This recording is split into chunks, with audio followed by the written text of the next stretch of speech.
All right, guys, welcome back to the show. We got another episode for you today. Thanks, guys, for joining in and turning that on. We appreciate all your guys' support. Appreciate you guys that watch on the YouTube channel. You guys listen on Spotify, iTunes, Stitcher, all that good stuff. We thank you guys for that today. Today we got Matt from High Prairie Sportsmen back on the show. Welcome back, man. What's going on, guys? Just another day, just counting down to duck season. I hear you. It's getting bad. Yeah, it's funny how that, you get that little itch that just starts very, very, just, I don't know, just a little spark, and then all of a sudden it's like each week, each day it seems to grow, You start watching more hunting videos and, think about getting the decoys out of the shed and clean them up and, that sort of thing. Oh, yeah. Yep, I'm right there with you. I mean, shoot, this year was the first year I actually was at the post office when they started selling the federal duck stamp. Like, the lady, she's like, we just got these in last night. And you were the first guy to buy one, huh? I was the first one, yeah. That's hilarious. Did you camp out the night before, like Black Friday or whatever? No. There wasn't a lot of demand June 26th for a federal duck stamp for some reason. I don't know. Did you know that's the day they were coming out, or you just got lucky? I looked it up. Oh, that's funny. So is that nationwide that it's June 26th or whatever you said, July 26th? That's kind of a funny story. So Jordan and I both went in and got them that day. Jordan from Duck Gun Chronicles. So we both went in that day, and it was supposed to be nationwide, but I guess on the East Coast, they weren't selling them that day because a bunch of other people came in and like commented on our Facebooks and like, they're not selling them in whatever, like Pennsylvania and Virginia or whatever, because they saw us posted on social media and they tried to buy them, and so it caused a little bit of a rush to post off. That's funny. Across the country, I guess. That's awesome. Hey, so tell us what you got going on before we get started into this podcast. Tell us what you got going on with your podcast. So recently joined the Foul Front podcast with Ben over there. Ben and Alex, and Thomas from Virginia Outdoors Unlimited is another co-host. We took on more responsibilities. It's not like we don't have enough to do already. Right. So, we're over there on the Foul Front trying to do at least one weekly episode, and I think Thomas and I were going to start doing some mini pods with just a lot of YouTubers and just other people too, just kind of like a podcast within a podcast. So, yeah. And you can find us on pretty much everywhere but YouTube, I guess, for the podcast. Yeah. So go check them out, guys. The Foul Front, Ben over there, we know each other good too. Have you guys known each other since college, Matt, or have you known each other longer than that? We met in college, yeah. Okay. So he's a really cool guy. He's out of the military now, right? Yeah, I think he just retired left or whatever, just a few months ago. We're going to actually have him on. He really helped out our podcast as well as Duck Gun Podcast. Jordan Elliott over there just by having us on and getting the word of the show out. So we really appreciate Ben for the support and push that he's helped us to have too. So go check their podcast out. Like Matt said, it's on pretty much every platform, I'm sure, just as much as ours is. So go over there and check it out. They've been around longer and they've got really good guests and stuff over there. So go check them out. And it's cool because now you are on there, Matt, and you and Thomas, and it'll be fun just to collaborate and go around the table, Yeah, kind of a new perspective. Exactly. Okay, so today I talked to Matt about a week ago or so, maybe more, and we did this last year. You can go back and check that episode out. I don't remember exact title. I think it was a little different than this one. But we want to talk about basically, I don't know, what would you say, Matt? The 5 tips to shooting more teal, basically, is what we're kind of in this, I guess, to get more teal. Yeah. So why don't you start us off with, we're going to go base it off of you because we have teal here too, and we can put our input, me and Travis, but you have an actual teal season. We're jealous. We don't have that. Talking about maybe coming out there and visiting just to say hi, during teal season, Nebraska. But anyways, what would you say would be your first tip that you would start out with? So number one, and this is pretty much for almost any kind of hunting, is scouting. Like, scouting is so important because otherwise you don't know what's out there. You don't know where you can hide. You don't know like the conditions. You don't know if the birds are even there. Like, so scouting is, just the start of pretty much any hunting excursion, at least for me. Mm-hmm. Well, and you know what, too, Matt, I really enjoyed being there when the days that you worked, when we hunted with you last year, and the days that you actually had to go back into work, and we were driving around scouting, kind of maybe trying to see if we could see, I don't know, was it pheasant season? Was it pheasant season? Dove. It was dove, that's Dove right. season. So we were going to Yep. try to dove, but it was so cool because we could go around there. We were driving around looking at all kinds of places, and even if it was private, like if we asked permission or whatever, it was just fun to do that. Like scouting, we don't really get to do that here so much in California. So being somewhere like that was really neat that we could actually drive around and look, you know?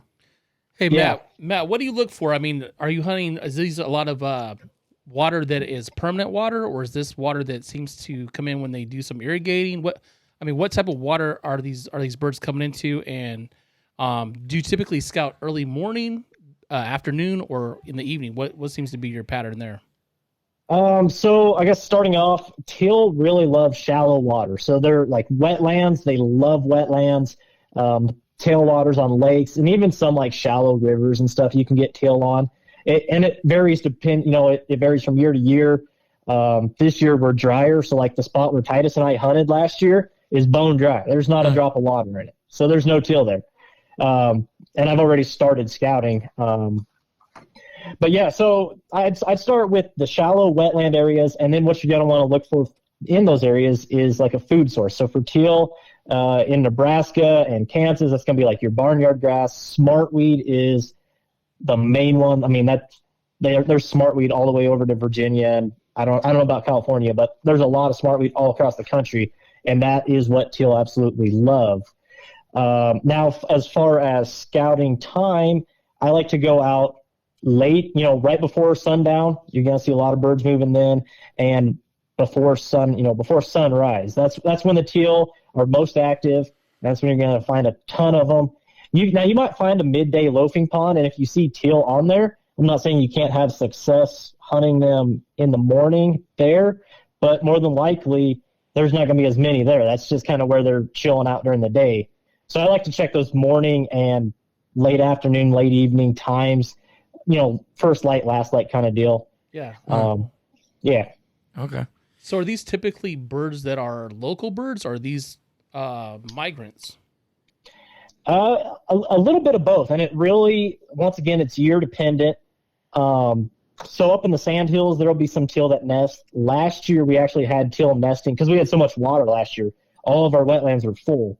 We actually had teal nesting in the area we hunted. I mean, opening morning, one of us shot a teal that still had fluff on it. Like it was, you could tell it was a recent hatch. Oh yeah. Yeah. So a lot of the blue wings are going to be migrants, green wings too. I'd say a vast majority are migrants, but some of them are local birds, and it's year dependent. So do you have anything more for scouting, or is that pretty much? Basically, when you're scouting, you're looking for more than just birds. You're looking for the habitat. You're looking for the water, that kind of stuff. You get all those combined, you get the habitat and the water. You're gonna get the birds, basically.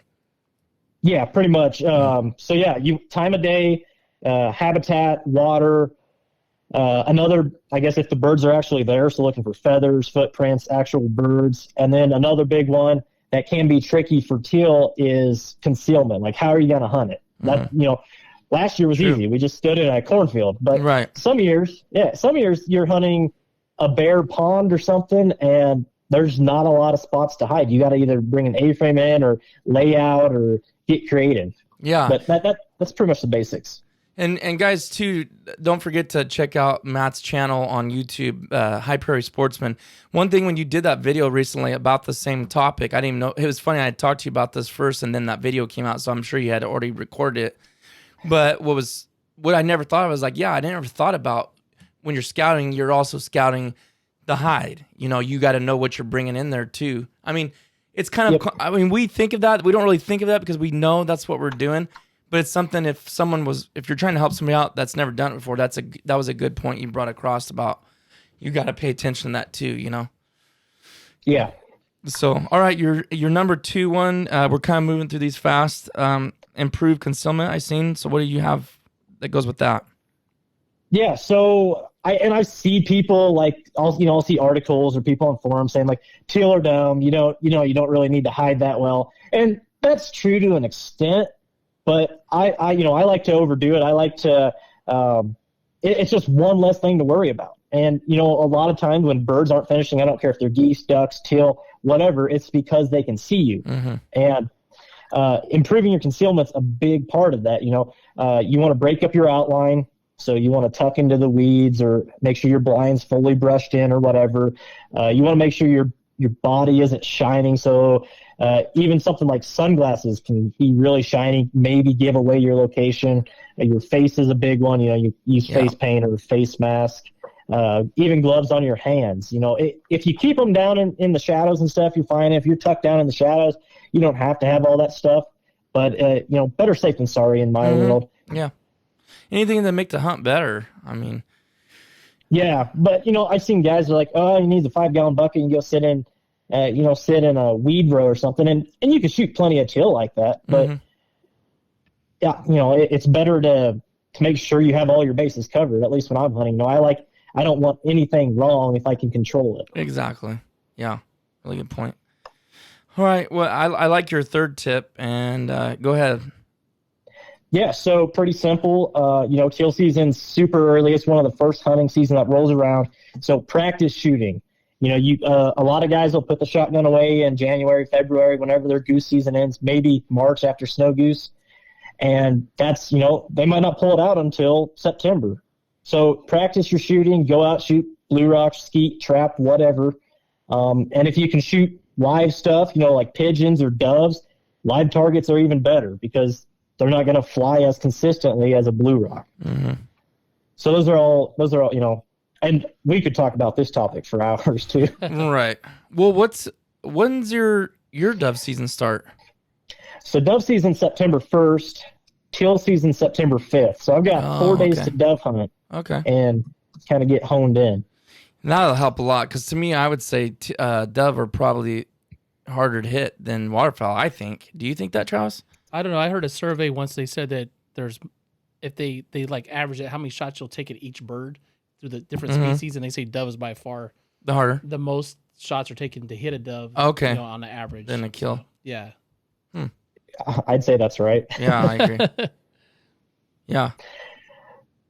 Well, too, with practicing shooting, I like 5-stand, I like trap, I like skeet, especially skeet because it's a little bit more realistic, or 5-stand to real movement of birds. But a thrower, if you don't have none of that, you can't do none of that, don't have access to any of those kind of things. To me, a thrower can be pretty tricky too. When a friend of yours is throwing it from different angles, those can be pretty tough to hit too. With the hand thrower. Yep. So. Oh yeah. But yeah, I know this may sound crazy, but what I've even done is, if say even before dove season, I'll go in my backyard. I may live in a residential neighborhood, but I'll even take my gun out there and just practice birds flying over, just throw up my gun and just kind of get drawing a bead on them. Yeah, drawing a bead on them. Just kind of like, okay, I had to hit that one, or no, I was behind them or whatever. I've done that before too.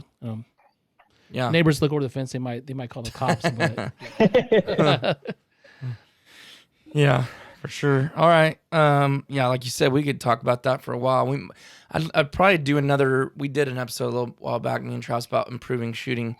We got a part 2 to still do of that. But anyways, practice shooting. All right. Number 4, you said use the teal calls and whistles. Yep. So I actually have them here too. So if they don't sound the best, I'm just going to blame it on the audio quality. Okay. So teal whistle is pretty simple. You're just going peep, peep, peep, peep, just like this. And you can get by with that, but I like having the actual teal call. So this is the poke pattern teal call, and I absolutely love this thing. I also have a duck commander one, and it sounds pretty good too, but this thing sounds way better in my opinion. So it's just...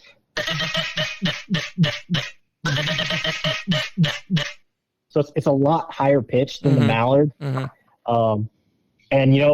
calling teal's pretty simple. It's it's like calling pretty much any other duck. If they're approaching you, shut up. If calling the corners or if they're flying away, that's my calling approach to teal, and hasn't let me down yet. Yeah, one of the things I've noticed with the teal call, it seems like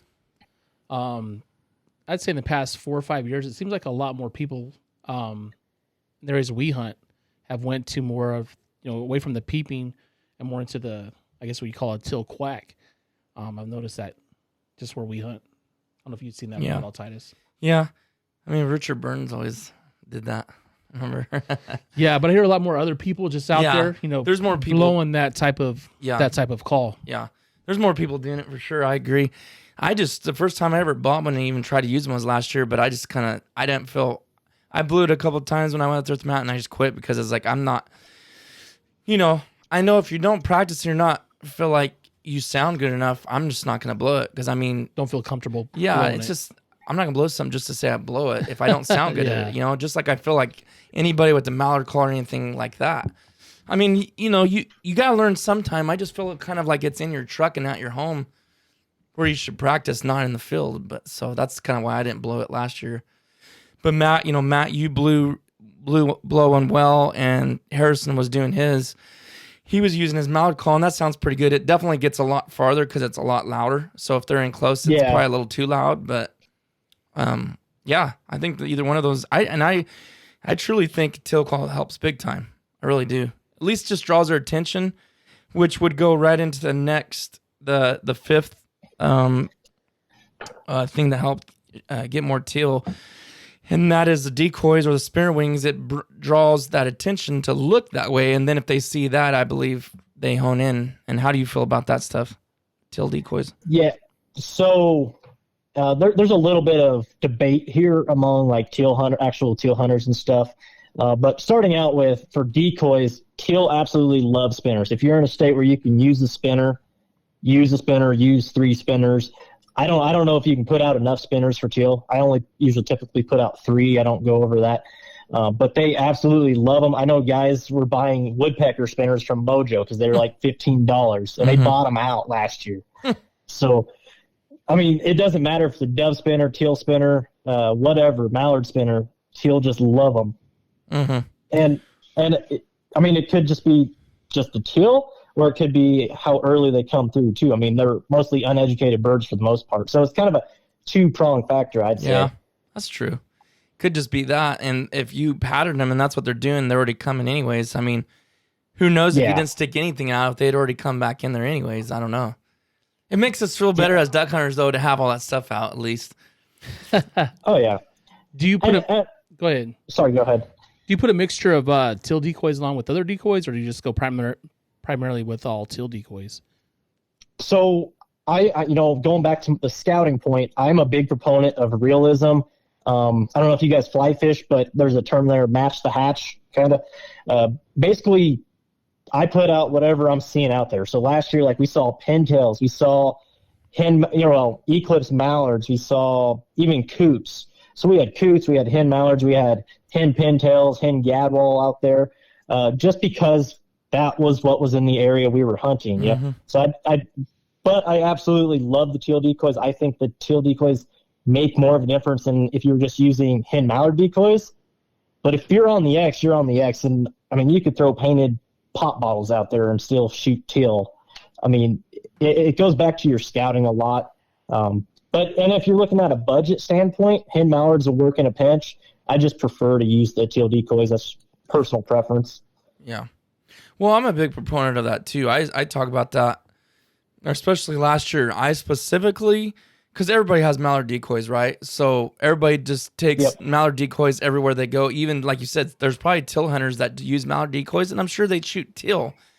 But it's like, I know what refuge has what birds, because we have such a variety here. And believe it or not, certain areas, they'll mainly only carry wood ducks and widgeon and some mallards. Some only carry gadwall, shovelers, and pintails. Literally, we have that many variations of different refuges that they pretty much only have those birds. And last year, we did use more decoys than Travis used to use a ton of decoys. You used to use a bazillion. Then I was like, we don't need that many. And now I'm the one pushing to go back. But what we're doing is, like you said, we're matching the hatch. We go to that refuge. We don't take those other decoys. Yeah, especially like we're hunting big open water. It's not really, to me, it doesn't make a lot of sense to throw mallard decoys out there because mallards will fly over, but they're, of course, 150 yards high. So, and they're not going to come to that specific pond. They don't land there. Mm-hmm. So why have mallard decoys out there? Yeah. Yeah, exactly. I mean, I can't tell you. I've met several people in the marsh, and they see me with 24 coot decoys, and they'll just laugh. Mm-hmm. Oh, But yeah. they work. Like, I'll swear by coot decoys, and I know some people are like, just laugh. Shoveler decoys here. Mm-hmm. Yeah. Oh, people laugh at us for that.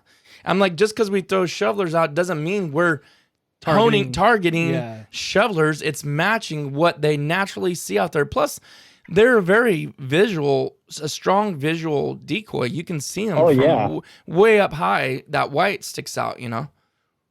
Yep, exactly. So I'm with you on the coot decoys. Plus, they say, a lot of times I've heard them say that black is more visual from up higher, because I've heard people use black duck decoys just for the visual aspect of it. Yeah, I mean, when you think of a typical spread, and now I guess we're talking regular duck season, but you think of typical spread, what is it, like 24 mallards, maybe a couple of goose floaters? Yeah. And that's, how many spreads do birds see like that? Thousands. Right. At least. Right. You throw some coots in there, you throw, who knows, shoveler decoys, divers, whatever. It's good to mix it up.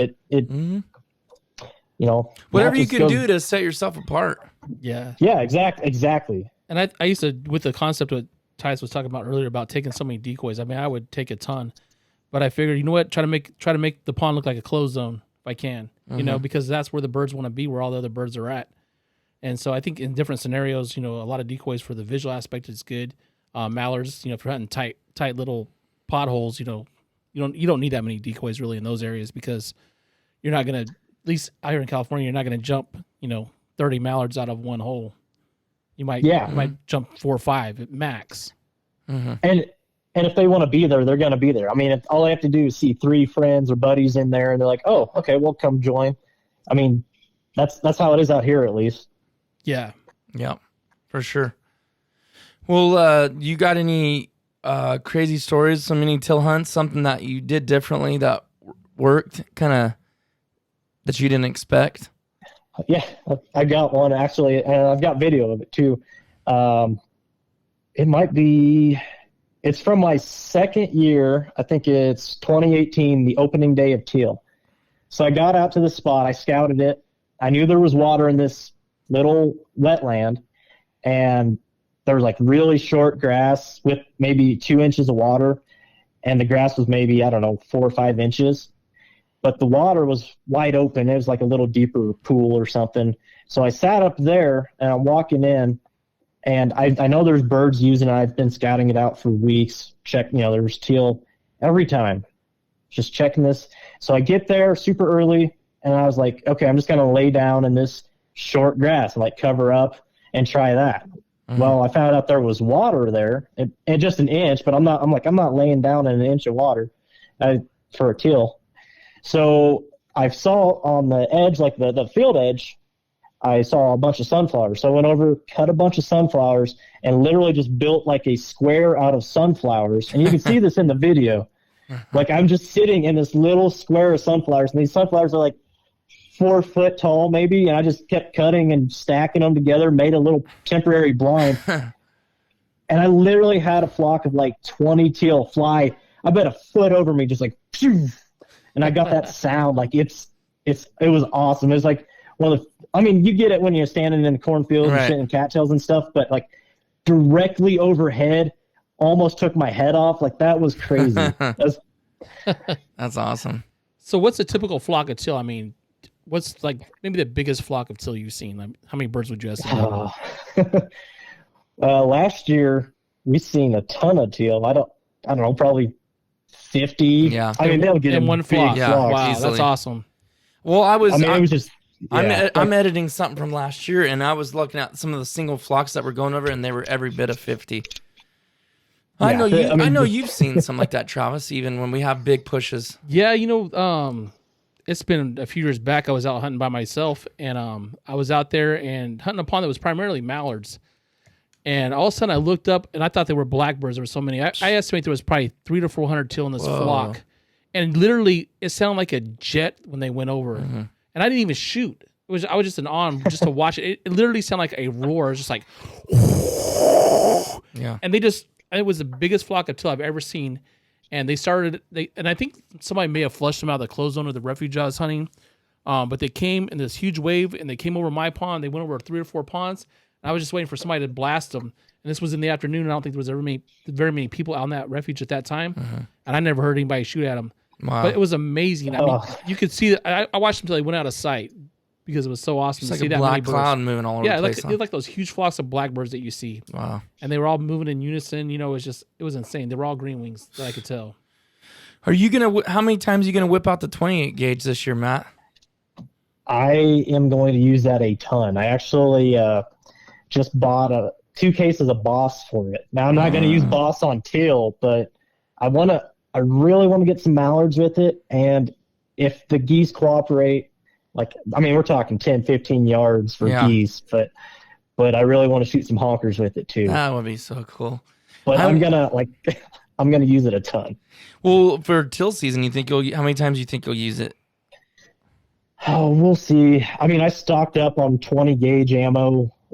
Our Walmart was having a sale, so I got it half price. Oh, wow. And it's Super X. But yeah, so I don't know. I literally bought cases upon cases from Walmart. Oh, did you? I stocked up on 12 and 20 gauge. So 20 gauge, what are you gonna use for teal? Just 4-shot. 4-shot. Okay.